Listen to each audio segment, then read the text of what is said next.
इंसान का दिमाग रहस्य रोमांच की ओर सहज ही आकर्षित हो जाता है। यह जितना ज्यादा जान लेता है, उससे कहीं ज्यादा जानने की कोशिश में लगा रहता है। लेकिन कुछ रहस्य जितने गहरे होते हैं, उतने ही डरावने भी। मुकेश की कहानी सुनने के बाद सब कुछ सामान्य लग रहा था। हम और भी करीबी दोस्त बन चुके थे, लेकिन उस रात की चर्चा फिर कभी नहीं हुई। ऐसा लगता था मानो कोई अदृश्य शक्ति हमें रोक रही हो। कहीं मुकेश को बुरा न लग जाए, यह सोचकर मैंने भी चुप रहना ही बेहतर समझा। फिर भी मन के कोने में सवाल हमेशा उमड़ते घुमड़ते रहे, लेकिन सवालों में उलझने की बजाय मैंने अपने काम पर ध्यान देना सही समझा। एक दिन बारिश का मौसम था। ऑफिस पहुंचने में थोड़ी देर हो गई थी। पार्किंग गैराज में गाड़ी लगाकर लिफ्ट की ओर दौड़ा। मेरा ऑफिस चौथी मंजिल पर था। जैसे ही लिफ्ट के पास पहुंचा, देखा कि दरवाजा खुला हुआ था। तेजी से कदम बढ़ाए, लेकिन तभी किसी शख्स की परछाई भीतर जाती दिखाई दी। लिफ्ट का दरवाजा बंद होने ही वाला था कि अचानक उस व्यक्ति ने हाथ आगे बढ़ाकर दरवाजे को रोक लिया। मैं भी लिफ्ट के अंदर पहुंच चुका था, लेकिन जैसे ही मेरी नजर उस शख्स के हाथों पर गई, मेरे रोंगटे खड़े हो गए। उसकी हथेलियां तो सामान्य थीं, लेकिन ऊपर का हिस्सा अजीब तरह से काला पड़ा था, और उसके नाखून वे असामान्य रूप से लंबे और घिनौने काले थे। मुझे झुरझुरी सी होने लगी। अचानक एक ख्याल आया, कहीं यह दिनेश तो नहीं? क्या वह मुकेश से मिलने आया है? चेहरा तो बिल्कुल वैसा ही था। मन में शक और डर दोनों घर करने लगे। जैसे ही मैं लिफ्ट का बटन दबाने को हुआ, उस शख्स ने बिना कुछ कहे पहले ही चौथी मंजिल का बटन दबा दिया। मेरा दिल तेजी से धड़कने लगा। लिफ्ट रुकते ही वह बाहर निकला और ऑफिस की ओर बढ़ गया। मैं अनजाने में उसके पीछे पीछे चल पड़ा। अंदर घुसते ही मेरी नजर मुकेश पर पड़ी, और फिर वो हुआ जिसे देखकर मेरी सांसें थम गईं। मुकेश ने मुस्कुराते हुए उस शख्स को गले लगाया। यही है दिनेश, मेरा बड़ा भाई। मेरी आंखें दिनेश के चेहरे पर जम गईं। दिनेश ने मेरी ओर हाथ बढ़ाते हुए कहा, इनसे तो मैं लिफ्ट में मिल चुका हूं। मैं सिर्फ मुस्कुराने की कोशिश कर रहा था, लेकिन मेरा दिमाग सुन्न हो चुका था।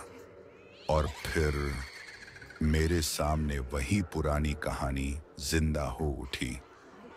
ऐसा लग रहा था जैसे मैंने खुद अपनी आंखों से सब कुछ देखा हो। मेरी सांसें भारी होने लगीं, और तभी मुकेश की आवाज ने मेरी तंद्रा तोड़ी। लेकिन मन के किसी कोने में एक डर अब भी बैठा हुआ था। क्या दिनेश सच में इंसान था? क्या हुआ? बाहर चलो। दिनेश यहाँ किसी जरूरी काम से आया था, तो मैंने इसे यहीं बुला लिया। बाहर चलकर चाय बाय हो जाए। हाँ बिल्कुल, चलो। न जाने क्यों मन में अजीब अजीब ख्याल आ रहे थे। वो दोनों भाई बिल्कुल सामान्य दिख रहे थे, जैसे कुछ हुआ ही ना हो। पर मैं ही असहज महसूस कर रहा था, जैसे कोई अदृश्य साया मुझे जकड़ रहा हो। बीच बीच में मुकेश मेरी तंद्रा तोड़ देता। 2-3 बार ऐसा हुआ। अरे भाई, क्या हुआ? बॉस ने डांट दिया क्या? गुमसुम बैठे हो? ऑफिस में इतनी बातें तो हो नहीं पाती, इसीलिए बाहर आए थे। कुछ नहीं यार, बस सर थोड़ा भारी सा लग रहा है। अरे चाय की चुस्कियां लो, सब भूल जाओगे। भाई 3 चाय और गर्मा गर्म समोसे देना। दिनेश मुझे देख मुस्कुराया, लेकिन उसकी मुस्कान में कुछ अजीब सा था। भाई, आपकी कुछ मिजाजी की बहुत तारीफ सुनी है, पर आप तो आज चुप ही बैठे हो। क्या हुआ? क्या मुझे इसे बताना चाहिए, या बस दिमागी फितूर समझकर भूल जाना चाहिए? लेकिन नहीं, ये बात अंदर ही अंदर मुझे खाए जा रही थी। दिनेश, मुझे मुकेश ने सब कुछ बता दिया, जो भी तुम्हारे साथ हुआ। हाँ, पता है मुझे, भाई ने बताया था। लेकिन आपको क्या लगता है, क्या आप यकीन करते हैं? इंसान जो देखता है वो ही मानता है, और मेरे लिए बस ये एक कहानी है। पर ये कहानी दिमाग से निकल ही नहीं रही थी। अरे आप भी भाई की तरह सोचने लगे। कुछ नहीं है, बस काम का दबाव है, थोड़ी मानसिक थकान है, और कुछ नहीं। मैं चुप रहा। मुकेश मुस्कुराते हुए चाय पीता रहा। मैंने भी चाय का कप उठाया, एक नजर दिनेश पर डाली और पूरा कप एक ही सांस में खाली कर दिया। समोसे खत्म किए और पैसे देने के लिए उठा। अरे रहने दे यार, मैं दे दूंगा। मैंने फिर एक नजर दिनेश को देखा। इस बार उसने मेरी तरफ देखा भी नहीं, नजरें तक नहीं मिलाईं।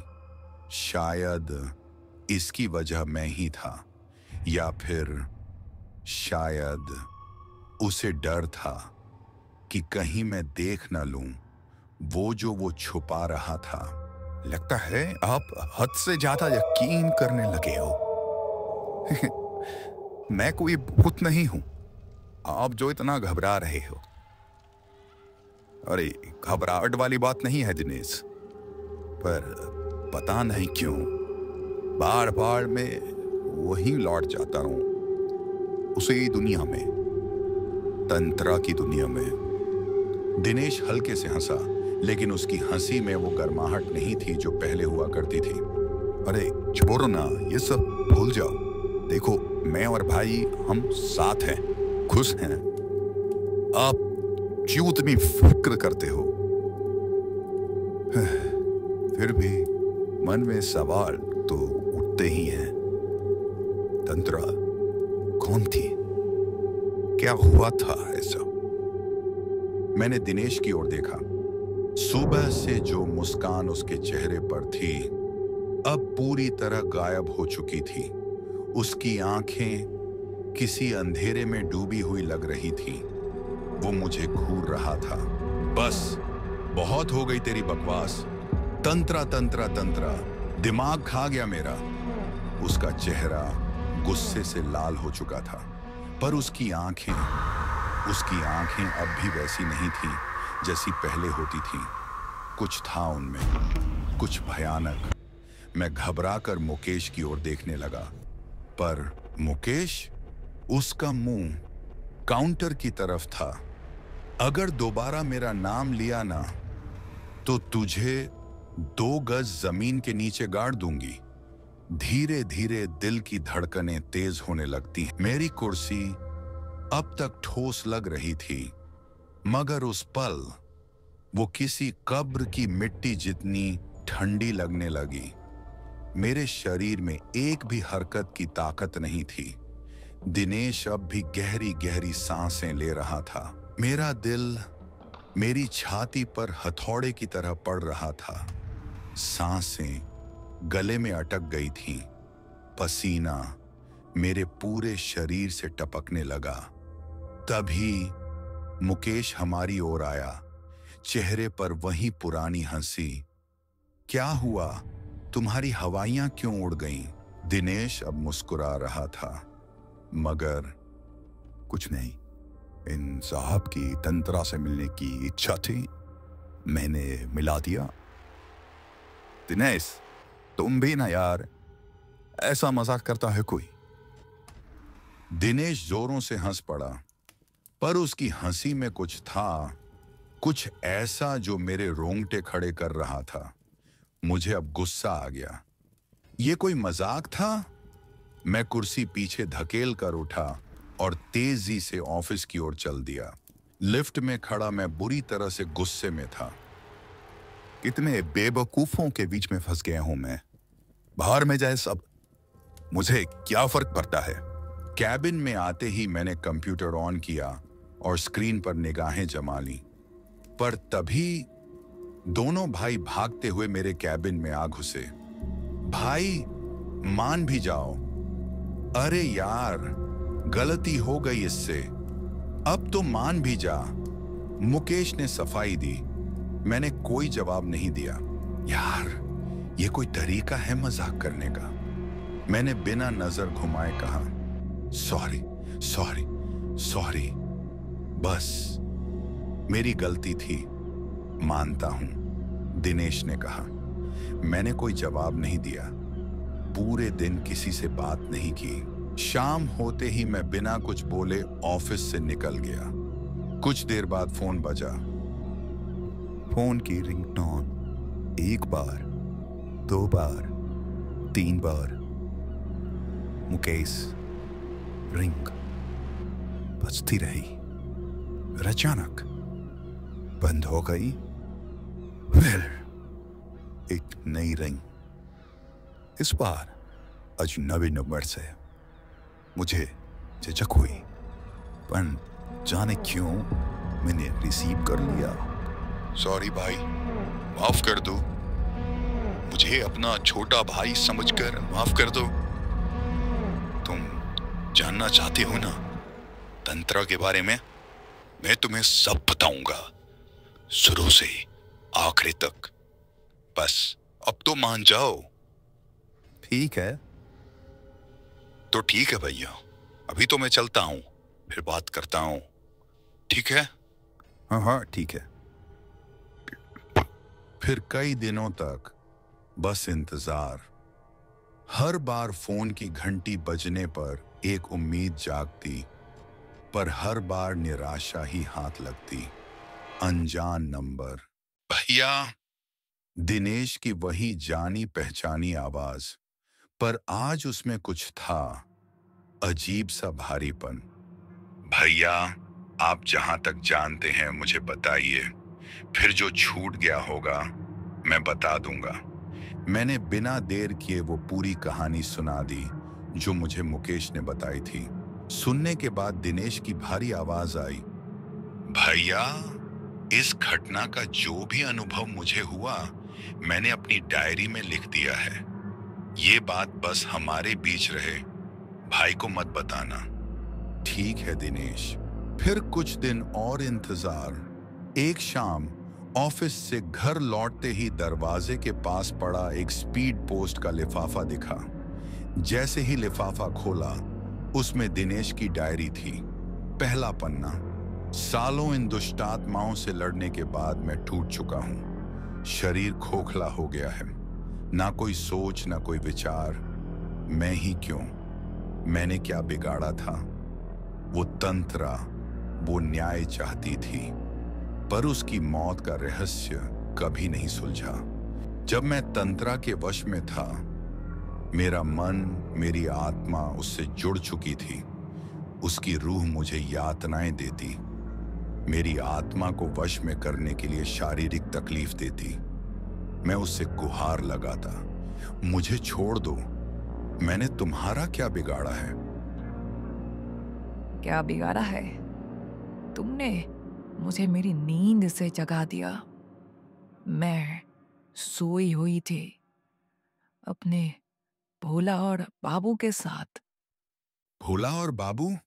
मेरे बच्चे, छोटे छोटे मासूम बच्चे, जिन्हें उस कातिल ने बेरहमी से मार डाला।